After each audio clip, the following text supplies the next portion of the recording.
Welcome back. I'm in the Mr. Lewis Moon Hubberson for the last time in the week, the second and last time, for my midweek video this week.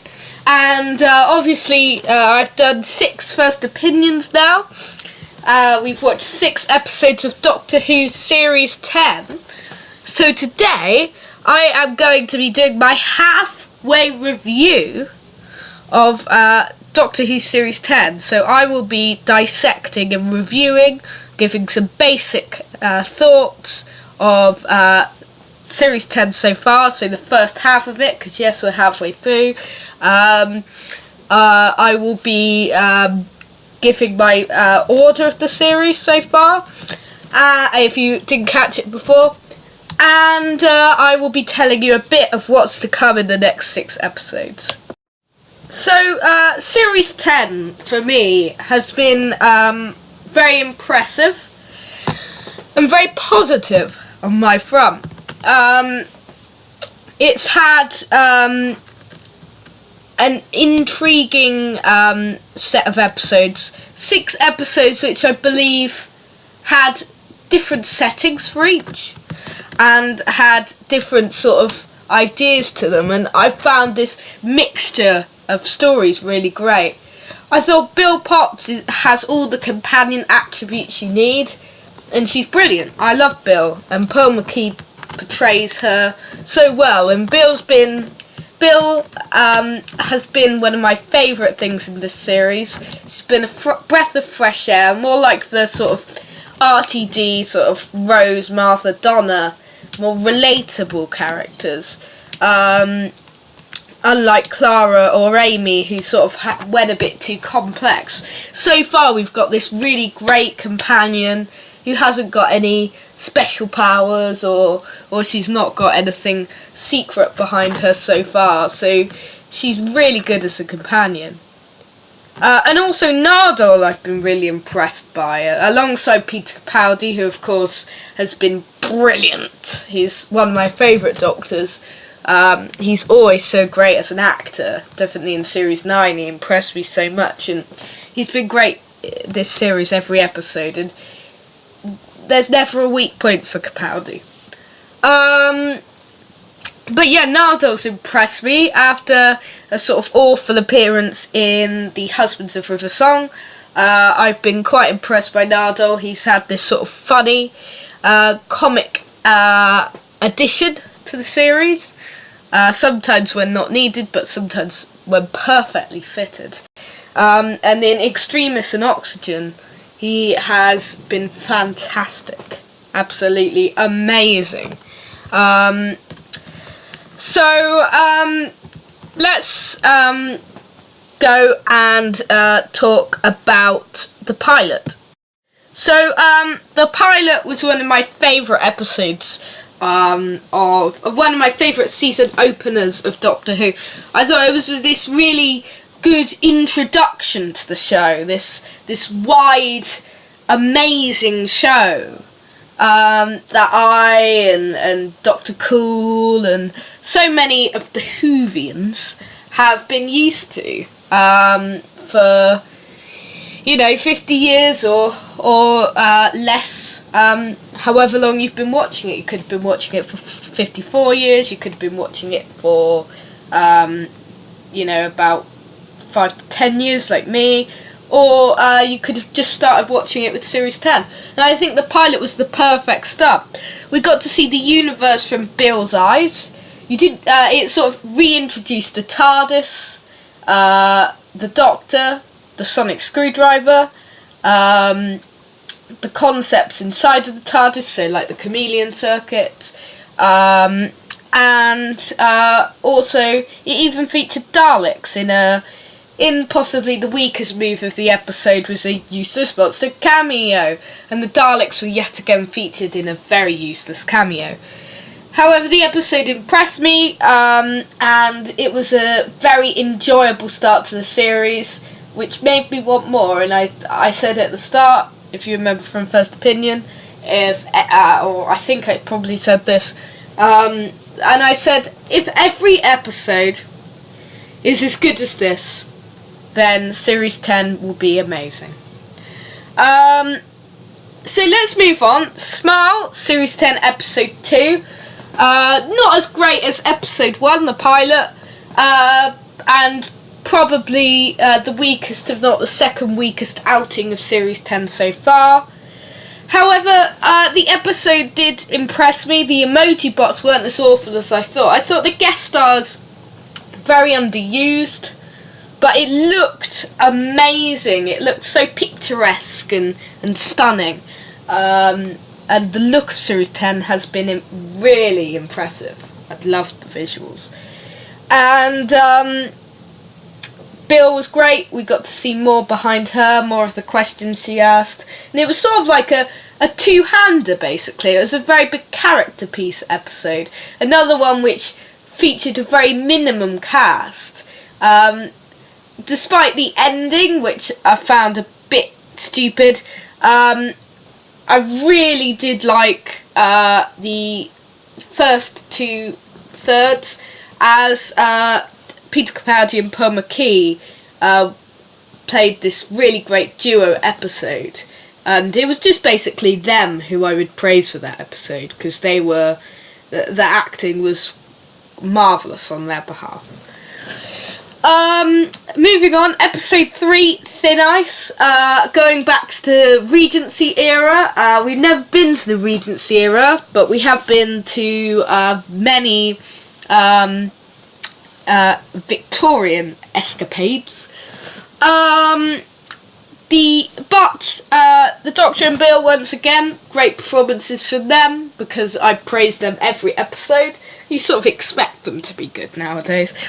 And it was very interesting. Probably my second favourite episode of the series so far. The Frost Fair looked absolutely fascinating. It had an intriguing conclusion. Nardo started to feel like he had a point, and there was quite a evil villain. But as I say, you can see our First Opinion playlist where, and our Doctor Time and Space playlist, where you can see our full review. But First Opinion, it's rammed down to about 10 minutes, so make sure you watch that if you haven't already. Episode 4, Knock Knock, was another great episode. One of my favourites in the series, one of the highlights. I thought the ending made it feel weak, and it's another one which the first 2/3 were amazing. It was very scary, very frightening. I thought Eliza looked stunning. David Suchet, who was known for Poirot, he was a great guest role in the show, and it was great to have him on as the landlord for this episode.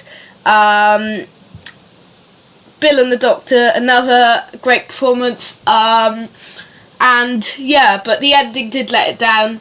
It sort of felt like the threat had been removed, which was one of my major criticisms of the first 5 episodes of Series 10, that the threat wasn't there anymore, because it felt like all of the people had been brought back to life, and the landlord had been reduced to this sort of character who was sort of like a child. But I did like the character development.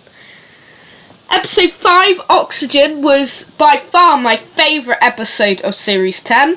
An amazing episode. Jamie Matheson returns to his most brilliant. He's writer of Mummy on the Orient Express and Flatline, and After the Girl Who Died, which I found a bit of a disappointment. Mummy on the Orient, it goes back to the quality of his Series 8 episodes, and Jamie didn't fail to impress. I thought the concepts were brilliant, and I can't really fault the episode in too many ways, because it was all great. Nardo's first adventure, and he impressed as well as the Doctor and Bill. Shot really well by Charles Palmer. He made a fascinating return So it was definitely the strongest outing.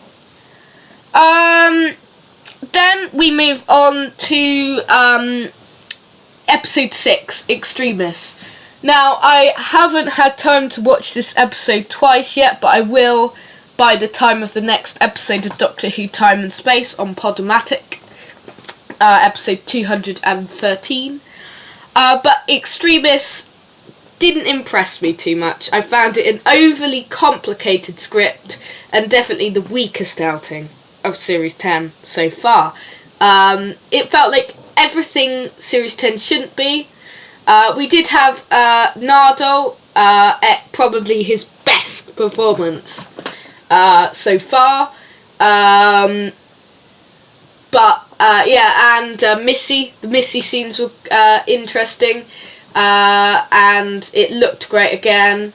The monks were very threatening. But, on the other hand, the ending really let it down. After a relatively enjoyable first 30 minutes, the ending where it turned out to be a computer simulation made the episode sort of feel like a waste of time, and it didn't really make any sense from on my opinion. It wasn't as bad. The more you think about it, it's one of those ones which gets better the more you think about it, but it was overly complicated and went completely the opposite direction of what we want. So let's hope this 3-parter can impress me more. But will it? We've also got 6 episodes left, plus the Christmas special. Obviously, at Christmas we do see the regeneration of Peter Capaldi. We've had the brilliant announcement that we are going to get series 12 to 15 of Doctor Who today. I might do a video on that, or we'll do a news announcement on that when we come to the podcast. It's going to be the final Stephen Moffat story at Christmas. We